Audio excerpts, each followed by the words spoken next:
Hello students, कैसे आप सभी। आशा करता हूँ आप सभी अच्छे होंगे। लास्ट क्लास में हमने जान ली थे विलियन में, यानी जो फर्स्ट यूनिट है हमारी, उसमें कौन कौन से टॉपिक है उसके बारे में डिस्कस कर लिए थे। वहां पे विलियन की डेफिनेशन पढ़ ली थी और विलियन के प्रकार को अच्छे से समझ लिए थे। आज उसी यूनिट का यानी यूनिट नंबर 1 जो विलियन है उसका दूसरा टॉपिक है हमारे पास, विलियनों की सांद्रता को व्यक्त करना।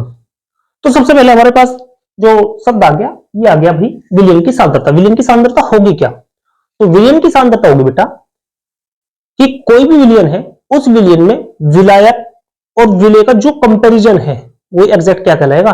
विलियन की सांद्रता कहलाएगी। मतलब अगर विलायक में विलेय की मात्रा अधिक है तो विलेय की सांद्रता अधिक है, और अगर विलायक में विलेय की मात्रा कम है तो वो विलियन की सांद्रता कम है। जैसे इसका बेस्ट एग्जांपल आपने देखा भी होगा, कोई रिलेटिव आ गया वाले घर पे, तो कई बार कह देगा कि भाई अगर चाय बनाओगे तो थोड़ी कम मिट्टी की बनाना या कम शुगर की बनाना। तो इसका मतलब क्या है कि जो चाय की सांद्रता है वो डिमांड रख रहा है आपसे क्या, कि उसकी सांद्रता कम रखेंगे। और वहीं पे अगर कोई दूसरा आ गया और भाई चाय थोड़ी सी जो है ज्यादा मिट्टी पीने का मन हो रहा, तो इसका मतलब क्या हो रहा, वो उस चाय की सांद्रता यानी जो चाय है उसकी सांद्रता अधिक की डिमांड कर रहा। यानी विलियन की सांद्रता क्या होगी? विलियन की सांद्रता होगी कि विलायक में कितने अमाउंट में विलेय घुला हुआ है, जो ये बात बता देगी वो क्या है, विलियन की सांद्रता है। डेफिनेशन समझेंगे। देखो क्या लिखा, विलियन की सांद्रता किसी विलायक में घुली हुई विलेय की निश्चित मात्रा को उस विलियन की सांद्रता कहते हैं। अब विलियन की सांद्रता को अलग अलग विधियों से हम क्या कर सकेंगे भाई, डिफाइन कर सकेंगे। जैसे पहली है बेटा ग्राम प्रति सांद्रता, ग्राम प्रति लीटर सांद्रता। दूसरी है भार प्रतिशत या द्रव्यमान प्रतिशत। तीसरी है आयतन प्रतिशत। चौथी है भार आयतन प्रतिशत। पांचवी नॉर्मलता। छठी मोलरता। सातवीं मोलनता। आठवीं फॉर्मलता। नौवीं पार्ट्स पर मिलियन। और 10वीं मोलंस अथवा मोल प्रभाज। तो फिलहाल आज की इस वीडियो में हम जो पढ़ने वाले हैं वो विलियन की सांद्रता को व्यक्त करने की जो पहली दो विधियां हैं, कौन कौन सी? ग्राम प्रति लीटर सांद्रता और भार प्रतिशत या द्रव्यमान प्रतिशत, इनकी चर्चा करने वाले हैं। पहला टॉपिक है हमारा ग्राम प्रति लीटर सांद्रता। तो ग्राम प्रति लीटर सांद्रता क्या होगी? कोई भी विलियन है मान लिया हमारे पास, उस विलियन के 1 लीटर में उपस्थित विलेय के जितने भी ग्राम उपस्थित होंगे वही एग्जैक्ट क्या कहलाएगी, उस विलियन की सांद्रता कहलाएगी। क्या बोला मैंने, फिर से समझे। किसी विलियन के 1 लीटर में उपस्थित विलेय की ग्राम में मात्रा ही क्या कहलाएगी, उस विलियन की ग्राम प्रति लीटर सांद्रता कहलाती है। मैं पढ़ दे रहा डेफिनेशन। किसी विलियन के 1 लीटर में उपस्थित विलेय की मात्रा किसमें भाई, ग्राम में, उस विलियन की ग्राम प्रति लीटर सांद्रता कहलाती है। इसको एस, कैपिटल एस से रिप्रेजेंट करते हैं भाई। जैसे मान लिया हमारे पास कोई अभी देखने को मिल जाए 50 ग्राम प्रति लीटर NaCl विलियन से क्या तात्पर्य है? तो इसका मतलब क्या है? इसका मतलब है भाई कि 1 लीटर NaCl के जलीय विलियन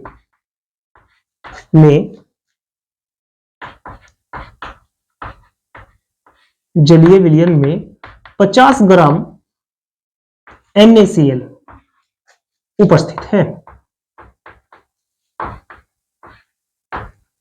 मान लिया इसी तरह से दूसरा क्वेश्चन मान लिया अगर हमारे पास आ जाए, सपोज कि भाई 20 ग्राम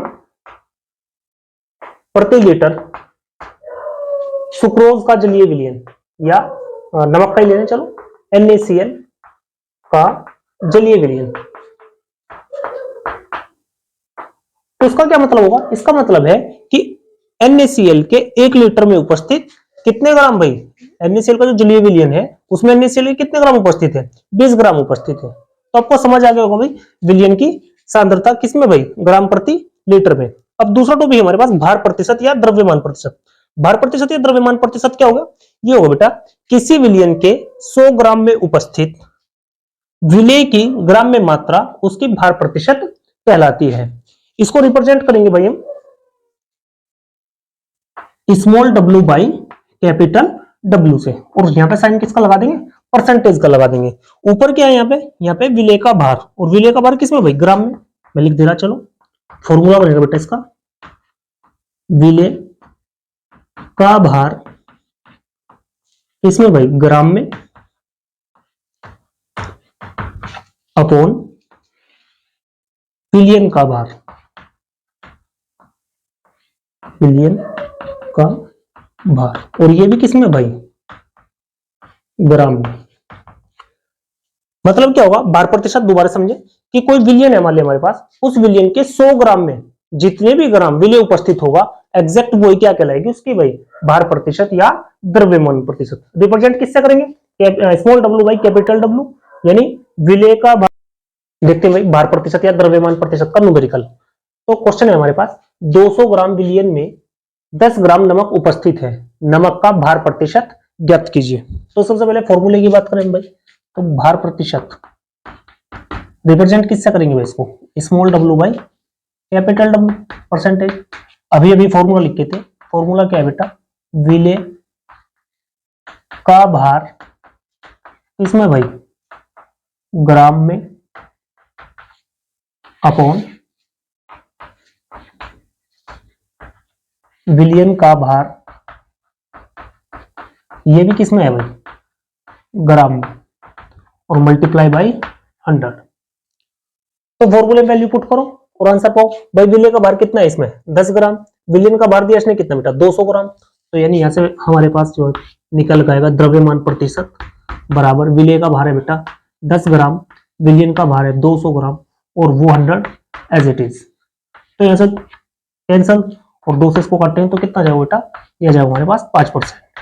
यानी जो द्रव्यमान प्रतिशत है इस विलियन की वो कितने परसेंट है भाई, 5%। आंसर। दूसरा क्वेश्चन इसी टाइप का है सेम, इसने कहा 50 ग्राम यूरिया 450 ग्राम जल में घोला गया है, प्राप्त विलियन में यूरिया के द्रव्यमान की गणना कीजिए। तो बिल्कुल एज इट इज फॉर्मूला ये वाला मैं वैल्यू पुट कर दे रहा। तो यहाँ पे विलय का भार कितना दिया बचने, यहाँ पे 50 ग्राम, तो निकालेंगे W by W, percentage as it is. तो यहां से विलय का भार 50 ग्राम, विलियन का भार कितना भाई, देखो यहाँ पे एक चीज नोटिस है 400 ग्राम जल में घोला गया है, 450 ग्राम जल में घोला गया है। तो जल क्या है भाई यहाँ पे, ये केवल और केवल विलायक है। 50 ग्राम क्या है, यूरिया है यानी विलय है। यानी अब जो विलियन का भार होगा ना भाई वो 450 ग्राम नहीं, 450 प्लस 50। विलियन का भार मतलब विलय प्लस विलायक दोनों का भार, ये दोनों का द्रव्यमान। तो ऐसा होगा 50 बटे 500 और गुना 100। 2 जीरो से 2 जीरो कैंसिल हो जाएगी, 5 से 50 को डिवाइड करोगे कितना आ जाएगा भाई, यह आ जाएगा 10%। आई होप आपको समझ आ गया होगा दोनों न्यूमेरिकल ही कि किस टाइप से सोल्व किए। तो इस टाइप के क्वेश्चन आपको एग्जाम में पूछ सकता है 12th क्लास में। तीसरा क्वेश्चन है 2 किलोग्राम विलियन में विलय की मात्रा 80 ग्राम है, प्राप्त विलियन में विलय के द्रव्यमान प्रतिशत की गणना कीजिए। ये आपके लिए होमवर्क रहेगा, इसको सोल्व करें आप लोग। आई होप आपको वीडियो पसंद आया होगा। तो नित्यम क्लासेस के साथ जुड़े रहिए। थैंक यू, नमस्कार।